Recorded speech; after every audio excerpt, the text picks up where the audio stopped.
កាបូបដែលអ្នកកំពុងកាន់នេះជារបស់ខ្ញុំតើអ្នកអាចប្រកល់វាមកខ្ញុំវិញបានទេខ្ញុំបានរកឃើញកាបូបនេះតើអ្នកមានវិធីណាដើម្បីបញ្ជាក់ថាគាត់ជារបស់អ្នកទេតើត្រូវការភស្តុតាងអ្វីទៀតកាបូបនេះតម្លៃរាប់ម៉ឺនដុល្លារតើអ្នកអាចមានលទ្ធភាពទិញកាបូបដៃម៉ាកល្បីបានទេឲ្យវាមកខ្ញុំឥឡូវនេះផងតើអ្នកអាចលួចវាបែបនេះដោយរបៀបណាសូមអភ័យទោសលោកមានទូរស័ព្ទដៃមួយនៅក្នុងកាបូបរបស់ខ្ញុំនៅមានលុយ20,000យន្តទៀតមានខ្សែដៃមាសមួយផងដែរតាមពិតរឿងទាំងនេះមិនសំខាន់ទេអ្វីដែលសំខាន់បំផុតនោះគឺ Drive Esper របស់ក្រុមហ៊ុនខ្ញុំនៅខាងក្នុងនេះសំខាន់ណាស់សម្រាប់ខ្ញុំតើអ្នកអាចប្រកល់ Drive Esper របស់ខ្ញុំមកវិញបានទេហេតុអ្វីវាដូចជាអ្នកកំពុងប្រកល់អ្វីដែលអ្នកបានមកអូយត្រឹមត្រូវហើយចៅវាយអ្នកគួរតែពិនិត្យមើលយ៉ាងរហ័សថាតើមានអ្វីបាត់ឬអត់មិនចាំបាច់ទេបងប្រុសមិនមែនជាមនុស្សលោភលន់ទេប្រសិនបើអ្វីពិតជាបាត់ទៅហើយយើងនឹងមិនអាចរកឃើញកាបូបនេះម្ដងទៀតក្នុងជីវិតរបស់យើងទេអូ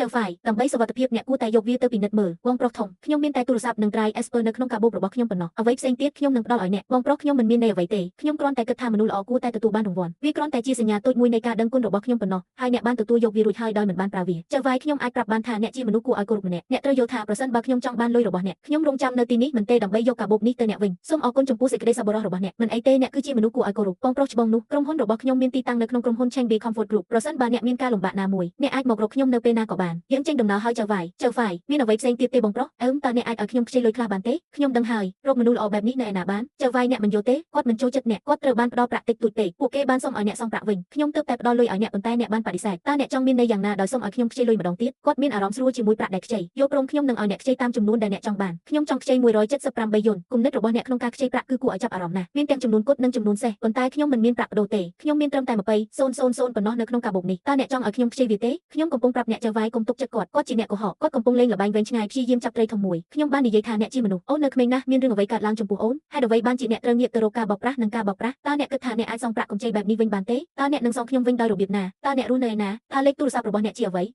តើអ្នកហ៊ានប្រាប់ខ្ញុំទេខ្ញុំគិតថាអ្នកជាអ្នកកុហកបងប្រុសខ្ញុំពិតជាមិនមែនជាអ្នកកុហកទេខ្ញុំបានខ្ចីប្រាក់178យន្តដើម្បីត្រឡប់ទៅស្រុកកំណើតវិញស្រុកកំណើតរបស់ខ្ញុំគឺទីក្រុងឆុងឈីង178យន្តនេះគឺជាតម្លៃសម្បត្តិរថភ្លើងកៅអីរឹងវាគ្រាន់តែជាចុងឆ្នាំប៉ុណ្ណោះអ្នកមិនធ្វើការធ្ងន់ហើយរកលុយបាននៅក្នុងទីក្រុងធំទេហេតុអ្វីបានជាអ្នកទៅផ្ទះហេប្រាប់ខ្ញុំផងមិនអាចនិយាយបានមែនទេជាអ្នកកុហកបងប្រុសអូនសុខសប្បាយជាទេប្រាប់បងមកអូនស្រីខ្ញុំបានចូលរៀននៅសាកលវិទ្យាល័យយ៉ាងណាក៏ដោយគ្រួសារខ្ញុំក្រីក្រហើយឪពុកម្ដាយខ្ញុំបានទទួលមរណភាពមុនអាយុនៅសល់តែខ្ញុំនិងបងប្រុសខ្ញុំនៅផ្ទះប៉ុណ្ណោះនាងចង់រកលុយសម្រាប់ថ្លៃសិក្សានៅមហាវិទ្យាល័យទៅធ្វើការជាអ្នកដឹកជញ្ជូនរដូវក្តៅខ្ញុំត្រូវឡានបុកកាលពីម្សិលមិញខ្ញុំមិនអាចទៅបន្ទប់ទឹកបានទេពេលកំពុងដេកនៅផ្ទះខ្ញុំពិតជាគ្មានជម្រើសផ្សេងទេប្រាក់ឈ្នួលចុងឆ្នាំសម្រាប់ការដ្ឋានសំណងក៏មិនអាចបង់បានដែរខ្ញុំពិតជាមិនមែនជាអ្នកបោកប្រាស់ទេសូមជឿខ្ញុំការផ្សព្វផ្សាយលួរបស់អ្នកស្ដាប់ទៅដូចជាធ្លាប់ស្គាល់ណាស់អ្នកប្រហែលជាបានទន្ទិញចាំវាជាយូរមកហើយសូមអភ័យទោសបងប្រុសខ្ញុំនឹងមិនឲ្យអ្នកខ្ចីប្រាក់នេះទេអ្នកបានធ្វើឲ្យខ្ញុំមិនអាចទុកចិត្តអ្នកទៀតទេទោះជាយ៉ាងណាក៏ដោយយើងគ្រាន់តែទៅទីក្រុងឆុងឈីងក្នុងដំណើរអាជីវកម្មប៉ុណ្ណោះអ្នកអាចយកឡានខ្ញុំមកវិញបានខ្ញុំចង់ឃើញតើពាក្យដែលអ្នកបាននិយាយប៉ុន្មានដែលជាការពិតអរគុណអស្ចារ្យណាស់តើអ្នកនឹងចេញដំណើរនៅពេលណាតោះទៅឥឡូវនេះសូមរងចាំខ្ញុំនឹងទៅវេចខ្ចប់អីវ៉ាន់របស់ខ្ញុំភ្លាមចៅវាយតើលោកកំពុងធ្វើអ្វីនៅឆុងខេងយើងនៅតែមានកិច្ចសន្យាដែលមានតម្លៃរាប់សិបលានដុល្លារដែលត្រូវចុះហត្ថលេខាអ្នកនឹងដឹងនៅពេលអ្នកទៅដល់ទីនោះនេះជាចៅវាយដែលបានឲ្យវាមកខ្ញុំបងស្រីបងប្រុសមកវិញហើយបងស្រីកាត់តើអ្នកកំពុងស្វែងរកអ្វីផ្ទះនេះមិនអាចលាក់កណ្ដុរបានឡើយតើប្អូនស្រីរបស់អ្នកអាចលាក់ខ្លួននៅឯណាគាត់ប្រហែលជាបានទៅផ្ទះអ្នកជិតខាងខ្ញុំនឹងទៅសួរអីកុំរត់ចេញទាន់ខ្ញុំសួរអ្នកបាននិយាយថាប្អូនស្រីរបស់អ្នករងរបួសជើងហើយមិនអាចទៅបង្គន់បានផងតើគាត់ចេញពីផ្ទះនេះដោយរបៀបណាហោះហើរចេញខ្ញុំក៏មិនដឹងដែរនរណាម្នាក់អាចជួយគាត់បានតើអ្នកជានរណាតើអ្នកមានសាច់ញាតិនៅក្នុងភូមិនេះទេតើអ្នកមិនបាននិយាយថាឪពុកម្ដាយរបស់អ្នកបានស្លាប់មុនអាយុទេតើអ្នកនិងបងប្រុសរបស់អ្នកនៅសល់តែ2នាក់ទេហេតុអ្វីបានជាសាច់ញាតិម្នាក់ស្រាប់តែលេចមុខមកខ្ញុំប្រាប់អ្នកខ្ញុំបានឃើញមនុស្សដូចអ្នកច្រើនពេកហើយបង្កើតរឿងដ៏សោកសៅមួយបោកប្រាស់យកអាហារភេសជ្ជៈនិងលុយកាក់អ្នកទើបតែស្ថិតក្នុងស្ថានភាពដ៏អាក្រក់មួយនៅការដ្ឋានសំណង់ពេលនេះខ្ញុំស្ទើរតែជឿវាហើយបន្ទាប់មកមនុស្សនោះក៏ស្លាប់ទៅជុតឆាកនេះត្រូវបានលាតត្រដាងហើយមែនទេចៅវាយឃើញអ្វីដែលខ្ញុំបានប្រាប់អ្នកទេគាត់ជាអ្នកកុហកអ្វីអូនស្រីខ្ញុំបានចូលរៀននៅមហាវិទ្យាល័យហើយត្រូវរថយន្តបុកវាទាំងអស់ត្រូវបានបង្កើតឡើងគាត់គ្រាន់តែចង់ជិះឡានជាមួយយើងទៅស្រុកកំណើតរបស់គាត់វិញសន្សំសម្បត្តិរថភ្លើងជាង100យន្តបន្ទាប់មកពួកគេនឹងបោកប្រាស់អ្នកយកប្រាក់10,000យន្តនោះឥឡូវនេះល្ខោនបានចប់ហើយអូនស្រីរបស់ខ្ញុំបានបាត់ខ្លួនខ្ញុំពិតជាមិនបានកុហកអ្នកទេអូនស្រីរបស់ខ្ញុំត្រូវតែនៅទីនេះគាត់មានរបួសជើងហើយមិនអាចដើរឆ្ងាយបានទេបន្ទាប់មកអ្នកគួរតែរកគាត់ហៅគាត់ឲ្យគាត់លើកទូរស័ព្ទតារាល្បីឈ្មោះយកឆេងបានវិលត្រឡប់មកវិញហើយតើអ្នកណែណាមិនអីទេជប់ធ្វើពុតទៅចៅវាយតោះយើងទៅកុំខ្ជះខ្ជាយពេលវេលារបស់អ្នកនៅទីនេះកាលណាអ្នកផ្ដល់ឱកាសកាន់តែច្រើនដល់មនុស្សប្រភេទនេះពួកគេកាន់តែមានការលើកទឹកចិត្តដោយនឹកឃើញដល់ផ្កាយខ្ញុំកំពុងផ្ដល់ឱកាសចុងក្រោយឲ្យអ្នកប្រាប់ខ្ញុំពីការពិតតើអ្នកពិតជាមានប្អូនស្រីម្នាក់នេះមែនទេលោកគ្រូសូមមេត្តាផ្ដល់ពេលឲ្យខ្ញុំ10នាទីទៀតខ្ញុំបានទៅភូមិដើម្បីរកមើលវាបើខ្ញុំរកអ្នកមិនឃើញខ្ញុំនឹងលុតជង្គង់ចុះហើយក្រាបថ្វាយបង្គំអ្នកនៅតែអន់ក្បាលទៀតឬ10នាទីសម្រាប់ចៅវាយ10នាទីពូវាងតើអ្នកបានឃើញប្អូនស្រីរបស់ខ្ញុំទេជីស៊ីងយ៉ាវអ្នកដែលមានរបួសជើងខ្ញុំបានឃើញគាត់ដើរខ្វិនឆ្ពោះទៅវាលស្រែនៅព្រឹកព្រលឹមនេះប្អូនស្រី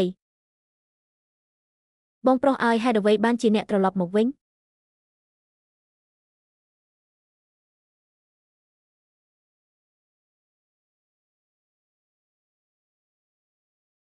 ពិតជាមានមនុស្សមែន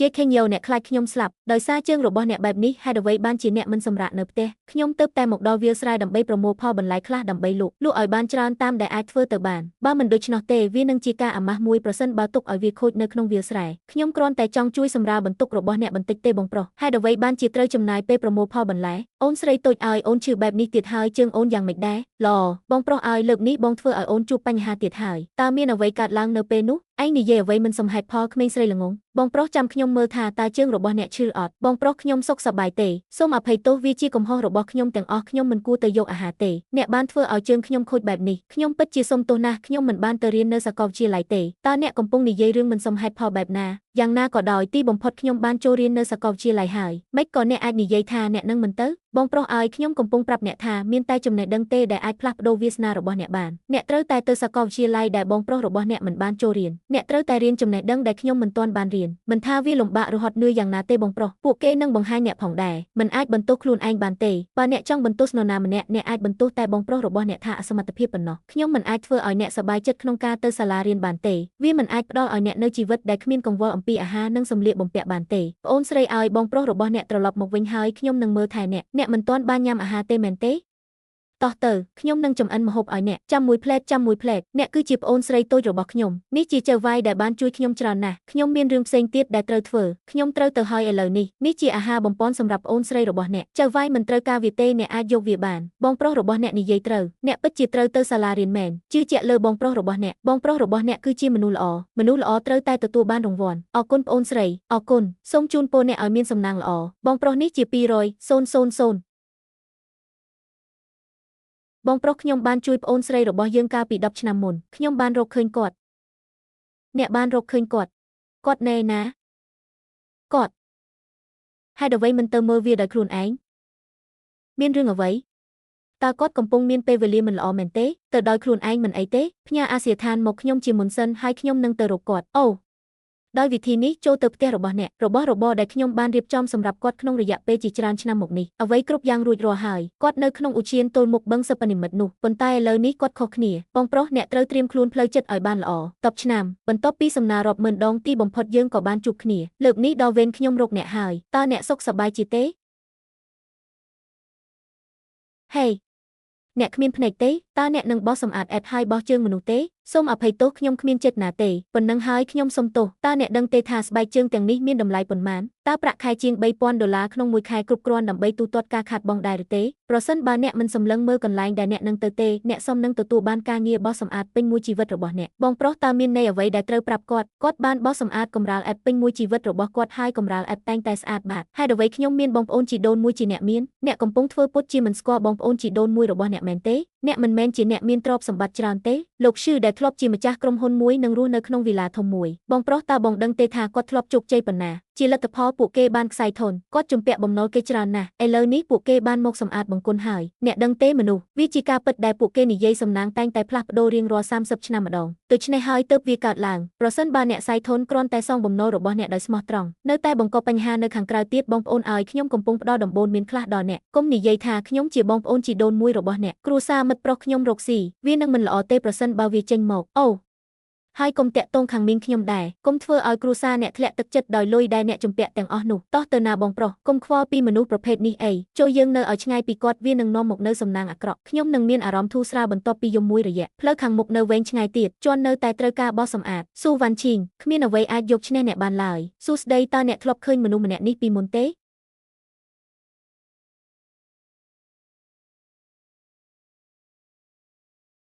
ធុងសម្រាមរបស់បងស្រីស៊ូពេញហើយ